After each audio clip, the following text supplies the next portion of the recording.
Waxwork is a super ambitious movie. It's just some teenagers who are invited to a wax museum with a horror theme, but it has a little bit of everything. Dracula, a werewolf, the mummy, all the classics. But in total, there's 18 different exhibits all based on a different monster. So let's dive right in and see what Waxwork is all about.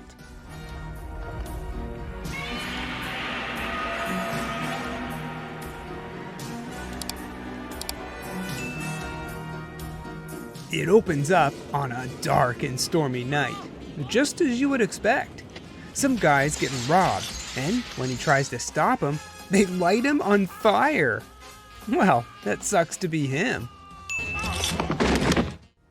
Years later, we meet our hero of the movie, Mark, played by Zach Galligan. He's some rich kid, but he's likable enough, even being nice to the hired help, specifically the butler, Jenkins. Have a nice day, sir. I wish it was Jeeves. Remember Ask Jeeves? Next, we see two girls, China and Sarah. China's Mark's ex-girlfriend, and she's a bit, how can I say it? A slut. As the girls walk, they go past a wax museum that they don't remember being there. Then, out of nowhere, the owner, who we'll just call Waxwork Man for now, invites them to a special midnight showing at the museum. Now, I was racking my brain trying to remember what I recognize this guy from. His name's David Warner, and looking through his filmography, he's in some Doctor Who, and he's sometimes the voice of Ra's al Ghul, but that's not it. Let's see here. Oh, that's it! TMNT 2! He's the professor! 4 walking, talking turtles. Anyway, a special midnight showing at a wax museum is just too tempting of an offer. So they gather up some friends from school and, at midnight, head on over. 2 of the friends bail out just before stepping foot in the place. Women. Leaving only Mark, Sarah, China, and Tony. At the door, they're greeted by Hans, played by this guy. Not even going to try to pronounce his name, but he played Alf back in the day. There's also a rather tall guy that greets them named Junior, so you get the gist, a tall guy and a short guy. Moving on. They head on in and take a look at all the exhibits. Pretty impressive stuff, and they each get fixated on different displays. Tony here goes to light a cigarette, which is something I'm pretty sure you're not allowed to do around wax figures because you might start a fire, but okay. He flips the lighter into the werewolf display, and when he heads on in to get it, he passes through another dimension, and now he's part of the exhibit. Even his hair's different. He thinks that he was put under some kind of hypnosis, and that this is all just a dream or something. The only thing he can see is an old cabin in the woods, so looking for answers, he heads on in, where we see John Rhys Davies. He warns Tony to leave and that it's a full moon. We know what's about to go down, but Tony doesn't. He goes outside to get some firewood, and when he comes back, he's attacked by a werewolf. Just then, a hunter comes in, too little too late, but he has silver bullets. Of course, he didn't load them up in the gun beforehand, so his partner gets ripped in half by the beast, which is pretty cool. Finally, he takes aim and kills the monster. But then Tony starts to transform. So he too is stopped by a silver bullet. Whew, that's a lot to take in here. Wax figures coming to life in a pocket dimension. But now you can kind of see what's happening. You step into a display and you become a part of it. But there is a little bit more to it. For now, that's all we know. Next, it's China's turn. Remember when I said she's kind of loose? Well, then it's fitting that she goes into the vampire display. Dracula, the king of seduction.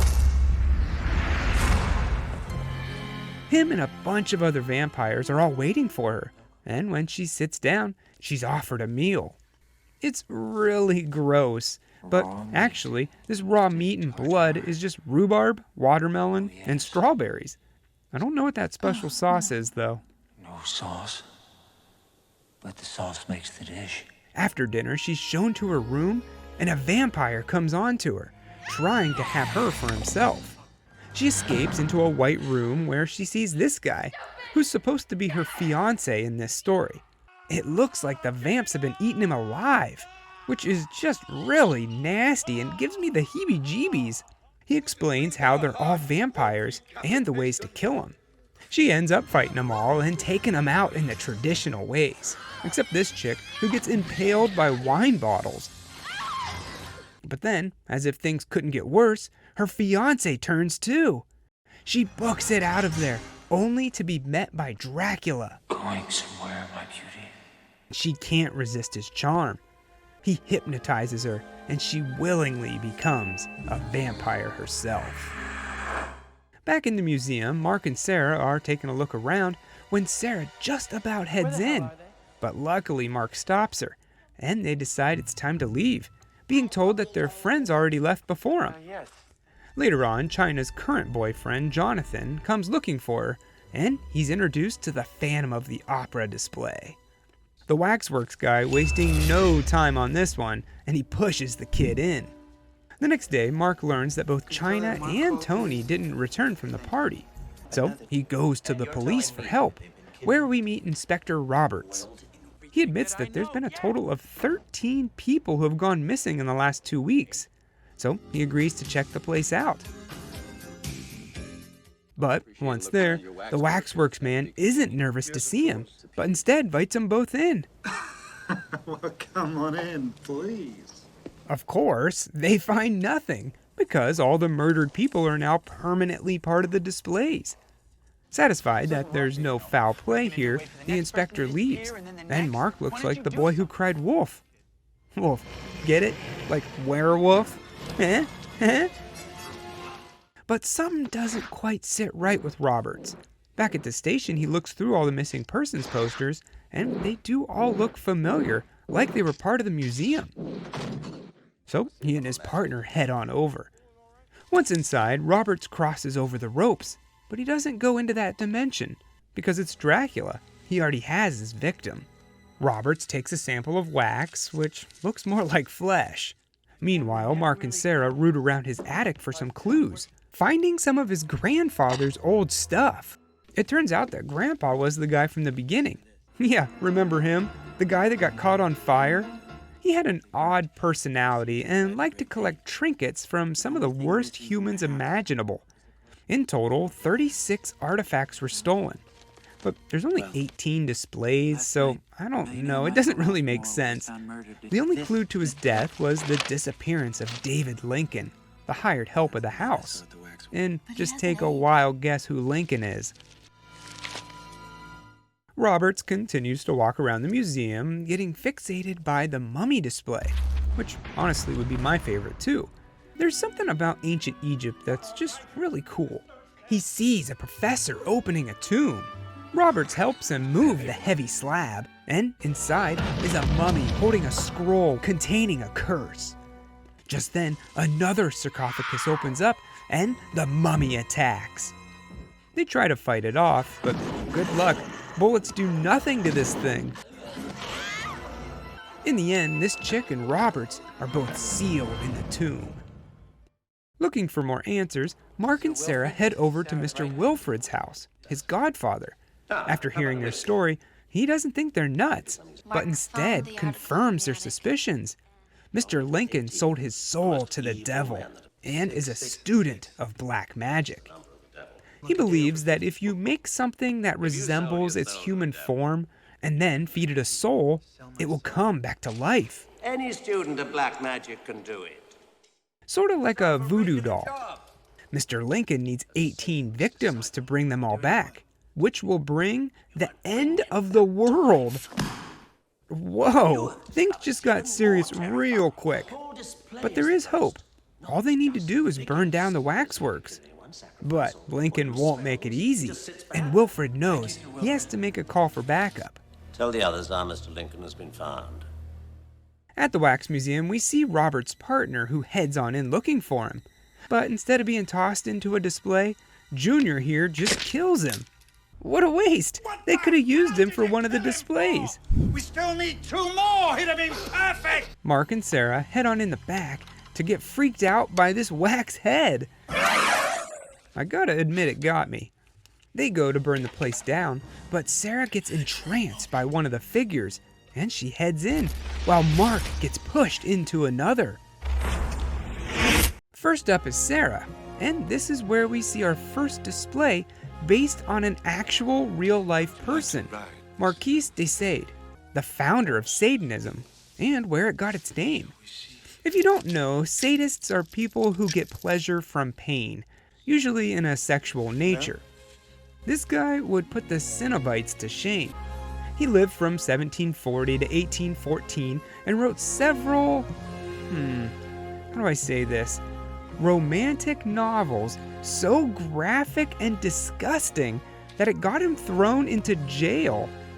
It's actually an interesting read, and I wouldn't have known about it if it wasn't for this movie. Anyway, he's whipping Sarah, and she seems to be a willing participant, wanting him to kill her.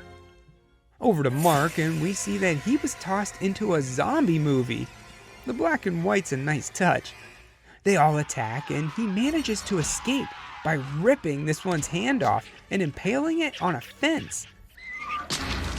It looks like he's screwed, but then he remembers this isn't real. They don't have any power if he just doesn't give it to them. And with that, he's able to slip out and back into the real world, where he goes in to rescue Sarah. But remember, she doesn't want to be saved. She's possessed. To prove that this isn't real, he hands the gun over to Marquise and tells him to shoot, which does nothing. He has no power anymore. Sarah snaps to, and they head back into the Waxworks. But the bad guys are waiting for him, and they grab him up and force him to watch as their 2 friends that refused to go in earlier, James and Gemma, head right into the displays and are quickly killed.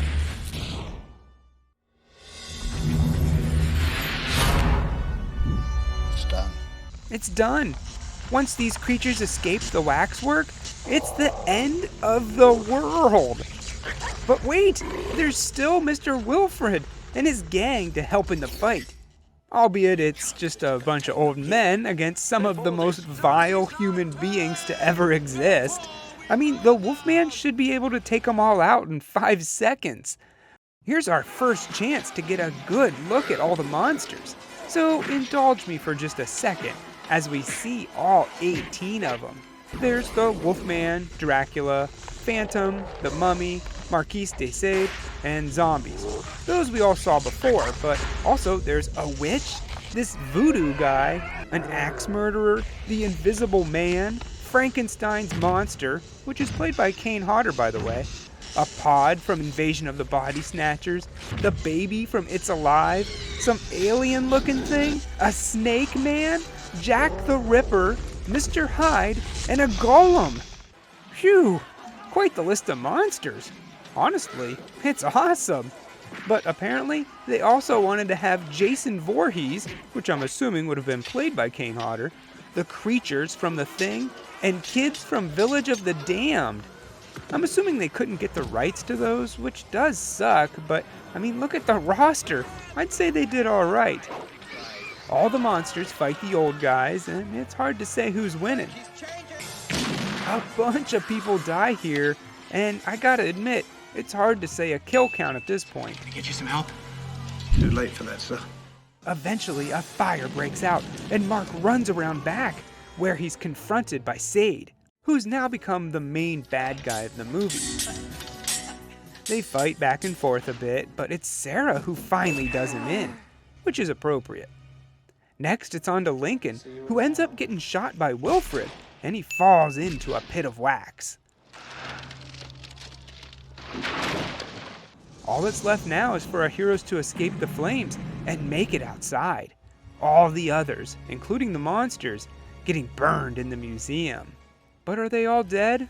One last zombie hand is all that remains. And that was Waxwork. Holy moly, what a treat! If you're a fan of monster movies, then Waxwork's a no-brainer. Go watch it! I do have a few complaints, however. One, and this is just a nitpick, why no Bigfoot? They could have had Ken Walker make the figure. Most of the villains here are fictitious, with the exception of Marquis de Sade, and I think they might have missed an opportunity here to make this like a horror Bill and Ted, where in that movie they went back in time to bring historical figures so they could get an A in their history class. In Waxwork, they could have had historical real-life bad guys, and then you might learn a thing or two. The rabbit hole that I went down learning about Marquis de Sade was interesting. But at the same time, this is a movie meant to entertain, not teach, and I doubt that Waxwork would ever play in schools so the kids could learn about a guy who got off by whipping people, but still, it would have been neat. The makeup effects are great, and it is fun to watch the actors in the background as wax figures to see them move just a little bit. The story's ambitious, with maybe a little too much going on. I honestly think this might have been better as a TV show with a half hour to focus on each villain's dimension. I would have loved to have seen the Snake Man or the Golem story and see how it unfolded. Waxwork is 80s creature feature fun, and there's even a sequel, so look forward to that. I'd give it 3 vampire dishes with extra sauce. Out of 4.